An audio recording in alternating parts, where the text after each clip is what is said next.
Hello everyone, welcome back to Canning Coffee. Here we have this beautiful Olympia cremina espresso machine. Now this machine was brought here because it was leaking from partially the steam one as well as partially the groove head. And yeah, the groove head really needed a new gasket set. As you can see, this one is just really flat. It was barely doing anything in there. The gasket of the groove head itself was in really bad condition. This is a silicone gasket, and for the first time I saw a silicone gasket getting disintegrated when you remove it. It was super hard to remove this thing. Once we did it, we did clean everything inside the group, and I made sure it's very clean, which was very dirty. There was a lot of coffee buildup all around it. We also replaced the gasket from the piston that you see right here, and as well as the washer and the spacers of it. We also replaced the water tank gasket, and we also work with the steam knob, replacing the gaskets in the whole assembly. We try our best to make sure that it didn't leak. This is as best as we could to do it.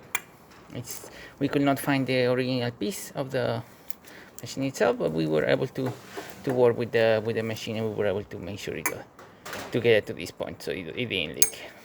And right now we're gonna test it out, starting with one shot of espresso. Hopefully I pick up the right gradients of this machine, otherwise we're gonna see drip coffee or coffee barely dripping.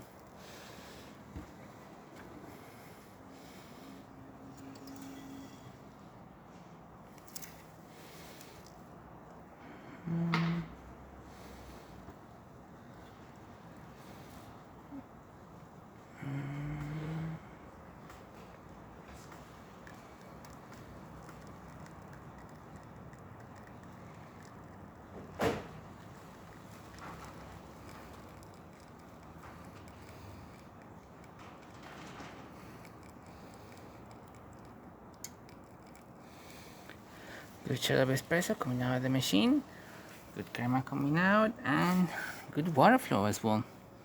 Looking really great. As I said before, we work with the steam one. As you can see, really good pressure coming out of the steam one, working perfectly fine. Really working good. And there you have it. Olympia Carmina working once again. So thank you so much for preparing Canning Coffee. Please subscribe to my channel for more content this every day. And thanks for watching.